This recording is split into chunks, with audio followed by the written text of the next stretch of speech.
Hi, folks. I'm Greg McLawsen, the Affidavit of Support lawyer. I've spent the past 10 years litigating federal Affidavit of Support lawsuits where I represent green card holders in lawsuits against their sponsors.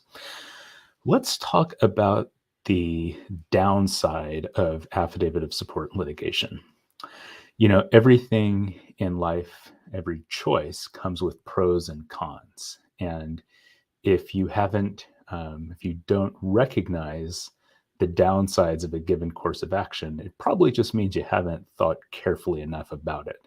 And affidavit of support litigation is no different. There are downsides that you should be aware of and think through these before you pursue an affidavit of support lawsuit. Number one, the financial kind of cost-benefit analysis. At the end of the day, affidavit of support lawsuits are about one thing and one thing only, and that's recovering financial support for the green card holder. That's the only benefit that can come out of affidavit of support litigation. And you ought to take a careful look at what the possible and likely outcome of your litigation is going to be and decide if that's worth it to you. Affidavit of support lawsuits are not situations where you're going to walk away with $1 million. It's just not going to happen. These lawsuits are based on damages calculated in reference to 125% of the federal poverty guideline, which is about $16,000 per year under current guidelines, or $1,400 per month. So that's the high water mark of what you might recover in one of these lawsuits. Every lawsuit's different. It's common for my clients to walk away with about $20,000 in these lawsuits. That would be it. It's not the precise average settlement value, but that's a very common outcome in these cases. Is that worth it to you or not? Well, these lawsuits are not going to be necessarily something that's over fast. A lot of them settle quickly, but not all of them. Some of them might involve months or potentially a year or more of litigation.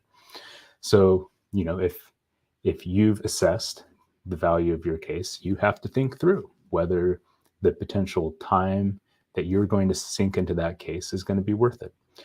That's one reason to get a good, experienced lawyer to assess the valuation of your case at the outset so that you have a good appraisal of what you might be able to get out of it from a financial value. Again, this is calculated in reference to 125% of the federal poverty guideline. So if you have a situation where you've recently split up from your affidavit of support sponsor, maybe you have only a couple months where you've been unemployed. In that situation, you might have only a couple $1,000s at issue in your claim, and maybe that's just not worth it to pursue. Make that decision deliberately before you go down the litigation pipeline. Reason number two is what I would call legal counterpunches. So this is probably not a surprise to anybody, but when you sue somebody, that person tends not to be very happy. And if that person has any legal basis to assert a claim against you, they are going to do that in all likelihood. Now, let's distinguish between what can and cannot happen when it comes to legal counterpunches. The good news is that these are claims that we typically bring in federal court. Federal courts in the United States have limited jurisdiction, which means there are only certain claims that can be litigated in federal court. Domestic disputes and generalized legal claims typically cannot be brought in federal court. So what typically happens is that these are lawsuits from one former spouse against another former spouse. We bring the affidavit of support claim, and then the defendant sponsor wants to bring up all sorts of malfeasance, which is fancy legal talk for bad stuff that happened within a marriage. Well, federal courts don't have jurisdiction to just have this wide referendum review of everything that happened in a marriage. That's not what federal courts do. So you don't have to worry in all likelihood about the federal court case being used as a venue to effectuate those counter punches against the plaintiff. But an example of something that does happen is that if there's a concurrent custody dispute between the parties, that may get much more vicious than it already was. So, something that I worry about a lot is if the parties are basically on the same page and working out a custody arrangement for their child, and then the foreign national brings a federal lawsuit to enforce the affidavit of support. I worry a lot about the defendant using that legal action in federal court, or not using it as, but as that creating a motivation for the defendant to get really nasty in the custody case in a way he might not otherwise do. So the best approach there is to make sure that the attorney doing the federal case to enforce the affidavit of support is speaking with family law counsel to figure out, for example, with that custody case, what's going on in the custody world. And oftentimes what makes sense is to reach a resolution in the custody case before proceeding with the federal affidavit of support lawsuit. But also, aside from custody cases, you could have a situation where maybe the foreign national, my client, the green card holder, I'm making this up, but received a loan from the defendant, from the affidavit of support sponsor, and hasn't repaid it. Well, if something like that is the case, you can bet that if the sponsor gets sued, they are going to try to turn around and go to state court to get their money back on that loan.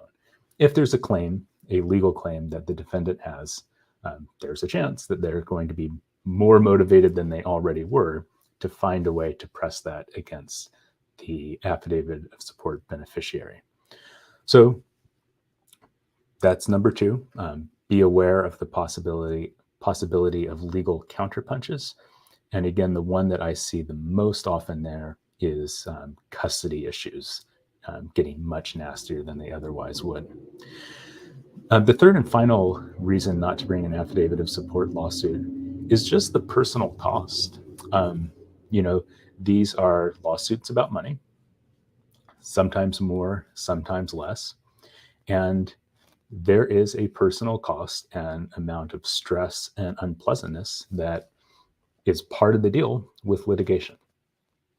In these lawsuits, most of the work, I guess from my perspective, I would say virtually all, is done by the lawyer. So the lawyer is the one going to court, doing the heavy lifting in the litigation. The affidavit of support beneficiary, the plaintiff's role, is very limited and has mostly to do with getting financial documents that are needed in the case. It's just a matter of pretty limited time investment. But, there is nastiness that happens in litigation. Now, the defendant who is getting sued is not going to be happy. And so there may be nasty text messages from the defendant. There may be nasty phone calls. If you have mutual friends, you can bet that the defendant is going to be saying nasty, unpleasant things. Sometimes when this rises to a certain level, it might be appropriate to seek intervention from the judge to control some of the behavior from the defendant. If the defendant is represented by an attorney, often I can have a conversation with defense counsel and say, hey, get your client to tone it down. But it does happen that parties are unpleasant. And, just especially for a case that's going to be litigated over a significant course of time, there's a personal cost in terms of stress to just knowing that process is working its way through the system. There is some work that needs to be done by the plaintiff. And for some people, that might not be worth the financial outcome of the case. So, that's something really to consider before you wade into it, whether you are willing to go the distance if it's required in the federal litigation. A deposition, for example, is also something that might be required. That's something that's basically a legal interview that's done in the fact-finding portion of a case. The defense attorney can interview the plaintiff and ask them all sorts of questions relating to their immigration history and to their financial background. And personally, I love depositions. I think they're really fun. the person being deposed tends not to think they're quite as much fun. So think about it. When you are talking to an attorney about bringing an affidavit of support lawsuit, talk to them about what your participation in the case is going to be, how long they think it's likely to take, and try to assess from your own perspective how stressful you feel the process is going to be for you. Some people just don't really mind it. Some of my clients, I think, kind of enjoy litigation in a sense, but others find it kind of scary and imposing. And, figure out what your attitude is about the litigation process. And if it does seem scary and onerous to you, and that's not going to be sufficiently mitigated by having an attorney do the work for you, it might not be something that you want to do. And it might be easier for you, it might be a better choice just to walk away from the situation and not deal with the stress of litigation. So 3 reasons for not bringing an affidavit of support lawsuit. 1, consider the financial value. Get an attorney to give you their legal opinion about the likely financial outcome of your case and make a decision about whether that's a financial value you're willing to pursue. Number 2, be aware of the possibility of legal counterpunches from the defendant. Some cases there might not be any potential significant legal counterpunches, but in a situation like an ongoing custody situation, that might be a real consideration to consider. Number 3, think about just the personal cost and stress involved in litigation and decide if that's something you really want to deal with. If you would like a personal assessment of your claim under the affidavit of support, I'm happy to do that. We do Zoom consultations all across the United States. Just reach out to us on our website and we can set that up real easily. If you have a generalized question about the affidavit of support, feel free to jump into the comments and I will be more than happy to answer them there. Have a lovely weekend, everybody, and hope that's helpful. Take care.